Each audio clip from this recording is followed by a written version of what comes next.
오늘 함께 나눌 하나님의 말씀은 사도행전 9장 10절에서 19절 상반절입니다. 그때에 다메섹에 아나니아라 하는 제자가 있더니 주께서 환상 중에 불러 이르시되 아나니아야 하시거늘 대답하되 주여 내가 여기 있나이다 하니 주께서 이르시되 일어나 집가라 하는 거리로 가서 유다의 집에서 다소 사람 사울이라 하는 사람을 찾으라. 그가 기도하는 중이니라. 그가 아나니아라 하는 사람이 들어와서 자기에게 안수하여 다시 보게 하는 것을 보았느니라 하시거늘 아나니아가 대답하되 주여 이 사람에 대하여 내가 여러 사람에게 듣사온즉 그가 예루살렘에서 주의 성도에게 적지 않은 해를 끼쳤다 하더니 여기서도 주의 이름을 부르는 모든 사람을 결박할 권한을 대제사장들에게서 받았나이다 하거늘 주께서 이르시되 가라. 이 사람은 내 이름을 이방인과 임금들과 이스라엘 자손들에게 전하기 위하여 택한 나의 그릇이라. 그가 내 이름을 위하여 얼마나 고난을 받아야 할 것을 내가 그에게 보이리라 하시니 아나니아가 떠나 그 집에 들어가서 그에게 안수하여 이르되 형제 사울아 주 곧 내가 오는 길에서 나타나셨던 예수께서 나를 보내어 너로 다시 보게 하시고 성령으로 충만하게 하신다 하니 즉시 사울의 눈에서 비늘 같은 것이 벗어져 다시 보게 된지라. 일어나 세례를 받고 음식을 먹음에 강건하여 지니라. 아멘. 이 세상은 참으로 넓습니다. 우리나라에서 비행기를 타고 태평양을 건너 미국 땅에 이르기 위해서는 근 12시간을 날아가야 하고 그곳에서 아르헨티나로 다시 가기 위해서는 또다시 약 12시간을 비행해야만 합니다. 우리나라에서 유럽 대륙에 이르는 데에도 약 12시간이 소요되고 거기에서 사우스 아프리카에 비행기를 타고 가기 위해서도 또 다른 12시간을 필요로 합니다. 우리나라에서 남아메리카 대륙의 최남단 그리고 아프리카 대륙의 최남단에 가기 위해서 시속 900km로 날아가는 비행기를 타고서 만 24시간, 다시 말해서 만 하루, 밤낮을 계속 비행해야 한다고 하는 것은 이 세상이 얼마나 넓은지를 여실히 증명해주고 있습니다. 이 넓고 넓은 세상 속에는 세계 지도 정보에 의하면 2007년 현재 237개의 나라가 있다고 합니다. 총 237개의 나라라면 저처럼 지리 문외한에게는 이름을 아는 나라보다도 이름을 모르는 나라가 더 많을 정도로 많은 나라입니다. 그 많은 나라 속에 60억 명에 이르는 사람들이 퍼져 살고 있습니다. 60억 명이라면 앞뒤 간격 50cm로 일렬로 늘어설 경우에 그 길이가 무려 300만 킬로미터에 달할 정도로 많은 사람들입니다. 이처럼 넓고 넓은 세상, 많고 많은 나라, 그 숱한 사람들 가운데에 우리 각자 한 사람은 고작 한 명의 개인에 지나지 않습니다. 세상의 크기로 보나 사람들의 숫자로 보나 우리 각자 개인은 먼지보다도 더 작은 존재에 지나지 않습니다.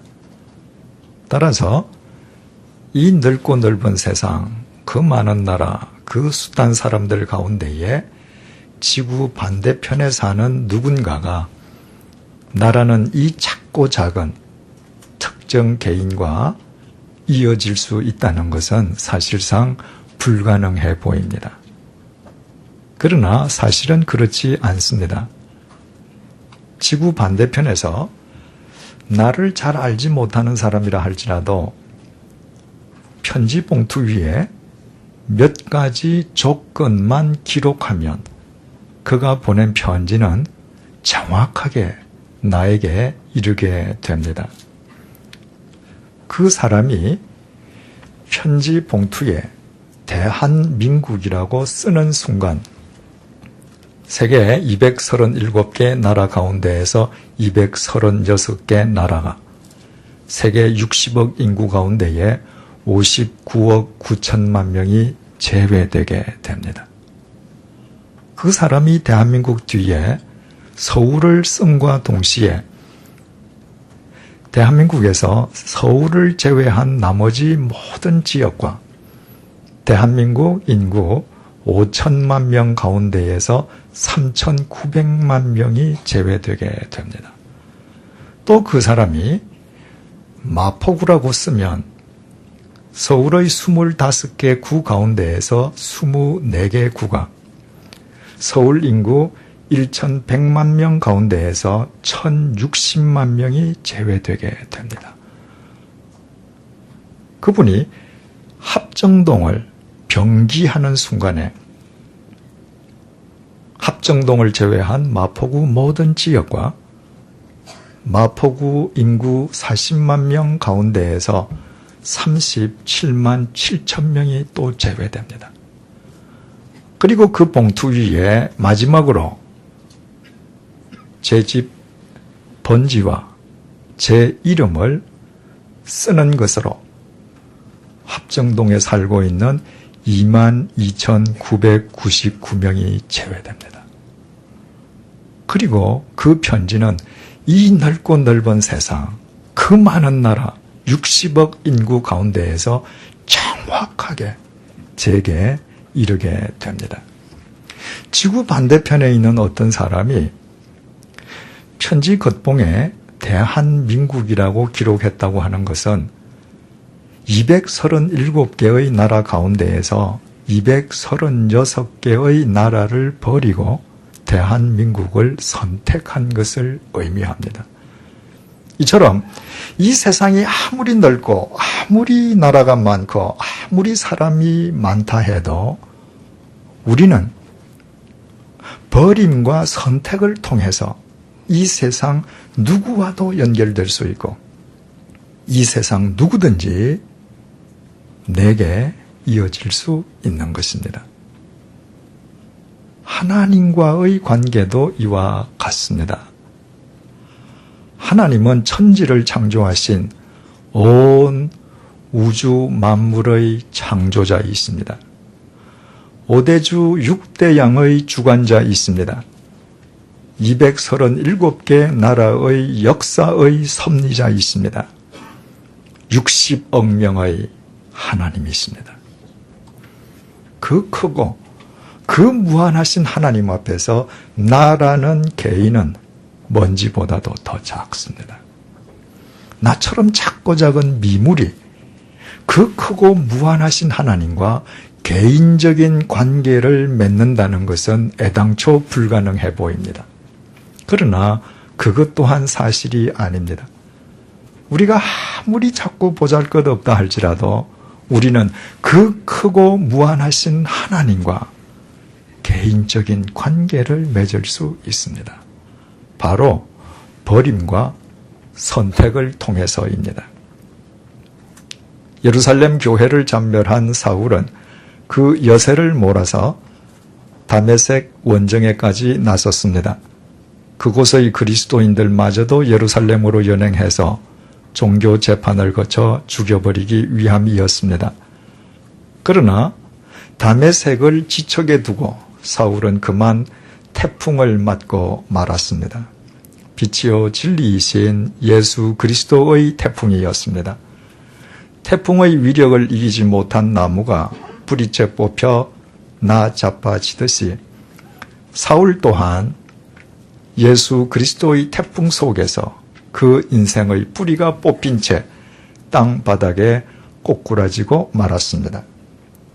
주님께서 진리를 짓밟는 자의 그릇된 삶을 뿌리째 뽑으시는 것은 주님의 공의라고 했습니다.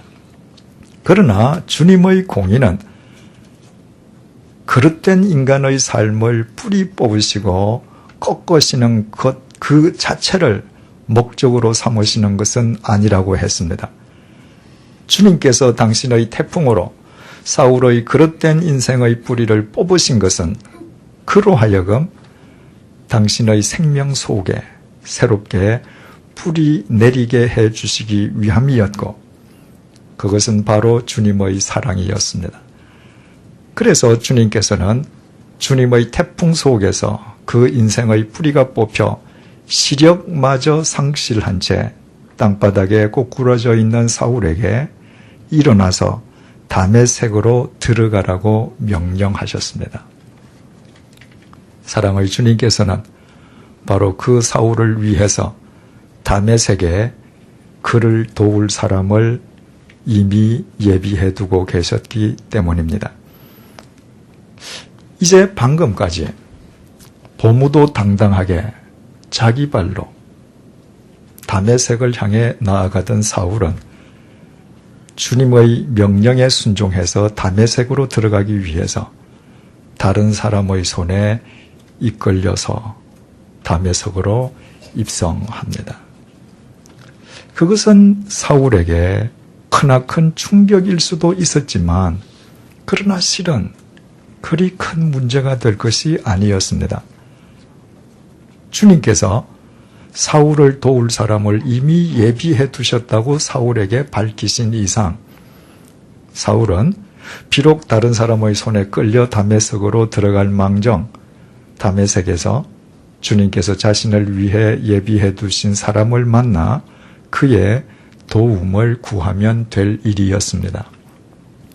하지만 사울이 다메섹에 들어갔음에도 그 누구도 사울을 영접하지는 않았습니다. 주님께서 약속하신 사람은 그림자도 보이지 않았습니다. 다메섹 길 위에서 그토록 또렷하게 들을 수 있었던 주님의 음성은 아예 들리지도 않았습니다. 그와 같은 주님의 무응답의 시간이 무려 사흘이나 계속되었습니다. 본문 10절을 보시겠습니다.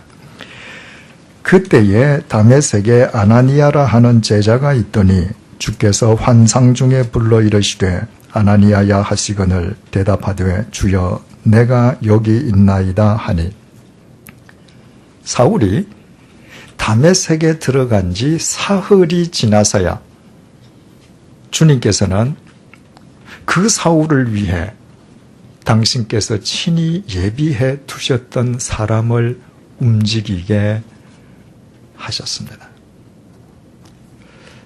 지난 시간에 말씀드린 것처럼 주님께서 예비해 두셨던 그 사람의 이름은 아나니아였고, 그 이름의 의미는 여호와는 은혜로우시다는 것이었습니다.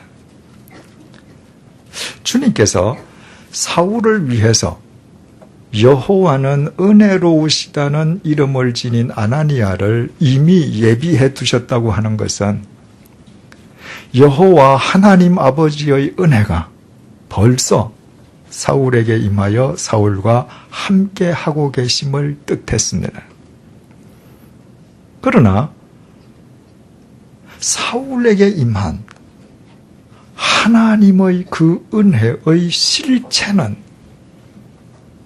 사흘이 지나서야 사울 앞에 구체적으로 드러났습니다. 사람들은 자기에게 임한 하나님의 은혜의 실체를 자기 자신이 원하는 모양으로, 자기 자신이 원하는 시간 당장 보기를 원합니다. 그러나 우리에게 임해 계시는 하나님의 은혜의 실체는 반드시 하나님께서 작정하신 때가 되어야 그 실체가 드러나게 됩니다. 우리가 하나님의 은혜의 실체를 누리기에 합당한 때가 언제인지 판단하시는 분은 오직 하나님 그분이시기 때문입니다. 만약에 이 사실을 깨닫지 못할 경우에 하나님을 믿는다는 사람들이 자신이 작정한 때에 자신이 원하는 모양의 실체에 집착하느라 하나님께서 작정하신 때 하나님께서 우리에게 주시는 은혜의 실체를 놓치는 어리석음을 범하게 됩니다. 본문 10절을 보면 주님께서 아나니아를 부르시자 아나니아는 그 즉각 주여 내가 여기 있나이다 하고 대답을 드렸습니다. 이처럼 아나니아라고 하는 사람은 주님의 음성을 직접 들을 수 있고 주님에게 직접 응답을 드릴 정도로 영성 깊은 신앙인이었습니다. 특히 사도행전 22장 12절은 아나니아는 다메섹에 있는 모든 유대인들이 칭찬하는 사람이라고 소개하고 있습니다. 주님께서 당신을 대적하던 사울을 도와주시기는 도와주시지만 그저 적당하게 형식적으로 아무렇게나 건성으로 도와주셨던 것이 아니었습니다.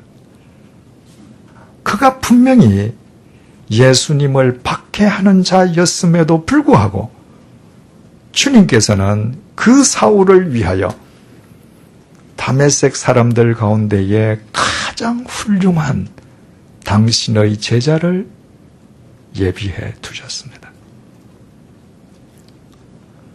우리 주님께서는 우리를 위하여 차선의 것이나 쓰다 남은 찌꺼기를 예비해 두시는 분이 결코 아니십니다. 우리 주님께서는 언제나 우리에게 최선이 되는 것을 예비해 두시는 주님이십니다. 주님의 이 사랑을 깨닫고 믿는다면 우리 앞에서 그 어떤 상황이 벌어진다 한들 우리가 앞으로 나아가지 못할 까닭이 없습니다. 당장은 눈앞에 아무것도 보이지 않는다 할지라도 하나님께서 작정하신 때가 이르기만 하면 하나님께서 우리를 위하여 최선의 것으로 예비하신 하나님 은혜의 실체가 구체적으로 드러날 것이기 때문입니다. 본문 11절을 보시겠습니다. 주께서 이르시되 일어나 직가라 하는 거리로 가서 유다의 집에서 다소 사람 사울이라 하는 사람을 찾으라. 그가 기도하는 중이라. 사울이 다메섹에 들어가고 사흘이 지난 뒤에 주님께서 그 사울을 위해 아나니아를 부르실 때 사울은 기도하고 있는 중이었습니다. 우리는 시력을 상실했던 사울이 다메섹에 들어가서 사흘 동안 식음을 전폐했던 것을 이미 알고 있습니다. 그리고 오늘 본문을 통해서 사울이 왜 사흘 동안 식음을 전폐했었는지 그 까닭을 분명하게 알게 됩니다. 시력을 상실한 사울은 사흘 동안 식음을 전폐하면서 금식 기도를 드렸고 그의 기도는 사흘이 지나 주님께서 아나니아를 부르시는 순간까지 이어지고 있었습니다. 사울이 주님을 만나기 이전에 하나님께 드렸던 기도의 내용과 그가 주님을 만난 이후 사흘 동안 금식하면서 드렸던 기도의 내용이 동일했을 리가 만무합니다. 예전에는 자기 중심을 위해서 기도하는 사람이었다면 사흘 동안 금식하면서 그는 이제 자기를 버리고 예수 그리스도에게 자기 삶을 의탁하기 위해 기도했을 것임은 재론의 여지가 없습니다. 김치독에 있는 김치를 아무리 비워내고 깨끗하게 씻는다 할지라도 그 김치독 속에 배어있는 냄새까지 제거하지 않으면 김치독을 쌀독으로 쓸 수는 없다고 했습니다. 이처럼 비록 사울의 그릇된 인생이 뿌리째 뽑히긴 했지만 그러나 사울에게는 그릇된 옛 삶의 습성과 잔재와 악취가 그대로 남아 있었습니다. 그 사흘 동안의 금식 기도야말로 그 모든 잔재를 그의 삶에서 털어내는 기도의 시간이었습니다. 그때 사울은 80대 노인이 아니었습니다. 실천력을 결여한 우유부단한 인간도 아니었습니다. 그때 사울은 누구보다도 행동력이 앞선 20대 열혈 청년이었습니다. 이처럼 행동력이 앞선 열혈 청년이라면 자신의 뜻과 전혀 무관하게 어느 순간 시력을 상실하는 순간 자기 성질을 이기지 못해서 더 난폭해지거나 정신 이상자가 될 수도 있었을 것입니다. 시력을 상실하는 순간에 더 이상 앞으로 나아가지 않고 예루살렘으로 되돌아가 버렸을 수도 있었을 것입니다. 자기 나름대로 시력을 회복하기 위해서 매일 동분서주할 수도 있었을 것입니다. 그러나 그 행동력에 앞선 사울이 갑자기 시력을 상실하였음에도 그는 주님의 명령을 쫓아서 사람의 손에 끌려 다메섹으로 들어갔고 누구도 자신을 영접해 주지 않는 가운데에 사흘 동안 금식하면서 기도했습니다. 자신을 철저하게 버리기 위함이었습니다. 자신의 그릇된 생각, 판단, 욕망을 철저하게 버렸습니다. 그와 동시에 그 기도 시간은 오직 예수 그리스도만을 선택하는 기도의 시간이기도 했습니다. 바로 사흘 동안 그 버림과 선택의 금식 기도를 통하여 하나님 앞에서 불한당처럼 살던 티끌보다 더 못한 사울이라는 한 인간은 온 천지 만물을 주관하시는 그 크시고 무한하신 하나님과 비로소 개인적인 관계를 맺을 수 있었습니다. 중요한 사실은 사울이 이처럼 버림과 선택의 금식 기도를 행함으로 하나님과 개인적인 관계를 맺기 시작했던 그 장소가 어디였느냐 하는 것입니다. 11절에 의하면 그 장소는 유다라는 사람의 집이었습니다. 그런데 유다라는 사람의 집은 직가라 하는 거리에 있었음을 오늘 본문이 강조하고 있습니다. 직가는 발을 직자에 거리가 문자 그대로 직선으로 쭉 뻗어 있는 길을 의미합니다. 2000년이 지난 오늘날까지도 다르발 무스타킴이라는 이름으로 현재 시리아의 수도 다마스쿠스에서 주된 통행로로 이용되고 있는 직가는 다메섹 성 동문에서 서쪽으로 1.6km 직선으로 뻗어 있는 대로였습니다. 2000년 전 중동 지방의 모든 도시 길들은 꾸불꾸불 나 있었기 때문에 길게 뻗어 있는 직선도로 직가를 본다는 것은 굉장히 어려운 일이었습니다. 따라서 무려 1.6km나 뻗어 있는 다메섹의 직가는 그 자체로 그 당시의 명물이었습니다. 그렇다고 해서 다메섹에 그 직가, 그 한 길만 있었던 것은 아닙니다.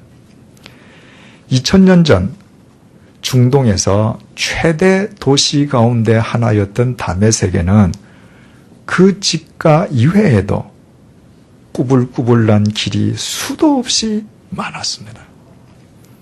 그런데 시력을 상실한 사울을 주님께서 인도해 가신 곳이 그 많고 많은 구불구불한 길 가운데의 한 길이 아니라 직가였다고 하는 것은 얼마나 신비스러운 주님의 섭리입니까? 시력을 상실한 사울은 다른 사람의 손에 이끌려서, 아니, 그 배후에서 역사하신 예수 그리스도의 인도하심 속에서 다메섹으로 들어갔고, 바로 그 직가를 거쳐서 유다의 집으로 들어갔습니다. 갑자기 시력을 상실한 사울이었기에 그는 사람의 손에 이끌려 직가를 걸어가면서도 자신이 걷는 길이 직가인지 예루살렘의 그 흔한 길들처럼 구불구불한 길인지 느끼거나 생각할 겨를이나 여유를 전혀 갖지 못했을 것입니다. 그러나 주님께서 자신을 위해 예비해 두셨고 주님의 때가 되어 주님께서 자신에게 보내어 주신 아나니아의 안수에 의해서 시력을 회복한 사울이 자기 눈으로 그 직가를 바라보았을 때, 난생 처음으로 그 직가를 자신의 눈으로 목격했을 때, 사흘 전에 시력을 상실한 자신을 주님께서 이끌어 오실 때 바로 그 직가로 이끌어 오셨다는 사실을 확인했을 때 자신을 돕기 위해서 여호와는 은혜로우시다는 이름을 지닌 아나니아가 자기를 돕기 위해 그 직가를 통해 왔음을 깨달았을 때 사울에게 그 직가는 대체 어떤 의미로 다가왔겠습니까? 그 직가야말로 여호와 하나님 아버지의 은혜가 자신에게 쏟아진 은혜의 직가였습니다. 그 직가야말로 미물에 지나지 않는 자기 자신이 거룩하신 하나님 앞으로 나아갈 수 있는 믿음의 직가였습니다. 그 직가야말로 하나님 앞에서 불한당처럼 살았던 자신이 우주보다 더 크신 무한하신 하나님과 개인적인 관계를 맺는 기적의 직가였습니다. 한마디로 그 직가는 사울에게는 예수 그리스도, 바로 그분의 상징이었습니다. 사울에게 예수 그리스도는 하나님의 은혜가 자기에게 임하고 하나님에게 나아갈 수 있고 그분 안에서 하나님과 개인적인 관계를 맺을 수 있는 영원한 생명의 직가였기 때문입니다. 그래서 18절을 보면 아나니아의 안수로 시력을 회복한 사울은 그 즉시 세례를 받았습니다. 유다의 집에서, 다시 말해 직가에서 세례를 받은 것입니다. 그 이후에 사울은 로마서 6장을 통해서 세례를 그리스도와의 연합이라고 설명했습니다. 다시 말씀드리면 사울에게 세례는 자기를 버리고 그리스도를 선택하는 것이었습니다. 바로 예수 그리스도의 직가와 연합하기 위함이었습니다. 그래서 그는 자기 길을 버리고 예수 그리스도의 직가 위에 자기 자신을 올려놓았습니다. 예수 그리스도의 직가 속에서만 하나님의 은혜를 누릴 수 있고 예수 그리스도의 직가 위에서만 하나님과의 개인적인 관계를 유지하고 심화시켜 나아갈 수 있기 때문이었습니다. 그래서 사울은 고린도전서 9장 27절을 통해서 이렇게 고백했습니다. 내가 내 몸을 저 복종하게 함은 내가 남에게 전파한 후에 자신이 도리어 버림을 당할까 두려워함이로다.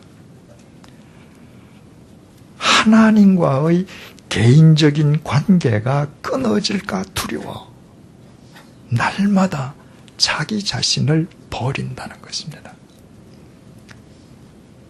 그는 또 고린도전서 15장 31절을 통해서 이렇게 고백했습니다. 형제들아, 내가 그리스도 예수 우리 주 안에서 가진 바 너희에 대한 나의 자랑을 두고 단언하노니 나는 날마다 죽노라. 예수 그리스도 안에서 날마다 자기 자신을 버림으로 날마다 확실하게 하나님을 선택할 수 있었기 때문입니다. 사울이 이와 같은 삶을 일관할 수 있었던 것은 본문 이후에 그가 예수 그리스도의 직가와 연합하는 삶을 살았기 때문입니다. 그래서 한때 불암당 같았던 사울의 삶은 숱한 모함과 고난과 핍박 속에서도 이 세상의 그 어떤 꽃보다 더 아름다운 진리의 꽃, 생명의 꽃으로 승화되었습니다. 그가 예수 그리스도의 직가 위에 거함으로 그 직가 위에서 그가 개인적인 관계를 맺은 하나님께서 그의 삶을 친히 주관해 주셨기 때문입니다. 시인 정현종 선생의 시 가운데 모든 순간이 꽃봉오리인 것을 이란 제목의 시가 있습니다.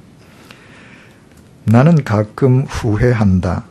그때 그 일이 노다지였을지도 모르는데 그때 그 사람이 그때 그 물건이 노다지였을지도 모르는데 더 열심히 파고들고 더 열심히 말을 걸고 더 열심히 귀 기울이고 더 열심히 사랑할 걸 반벙어리처럼 귀머거리처럼 보내지는 않았는가 우두커니처럼 더 열심히 그 순간을 사랑할 것을 모든 순간이 다 꽃봉오리인 것을 내 열심에 따라 피어날 꽃봉오리인 것을 세상을 살고 난 뒤에 자기 인생을 되돌아보면서 모든 순간이 꽃봉오리였음에도 그 꽃봉오리를 터뜨리지 못한 것을 한탄하는 아쉬운 내용의 시입니다. 우리의 모든 순간은 아름다운 꽃봉오리일 수 있습니다. 그러나 우리의 모든 순간이 꽃봉오리이고 우리가 최선을 다해서 노력한다고 해서 그 모든 꽃봉오리가 꽃으로 피어질 수 있는 것은 결코 아닙니다. 폭풍 속에서 꺾어지고 가뭄 속에서 말라 비틀어지고 혹한 속에서 얼어 죽는 꽃봉오리들도 부지기수입니다. 이것이 인간의 한계입니다.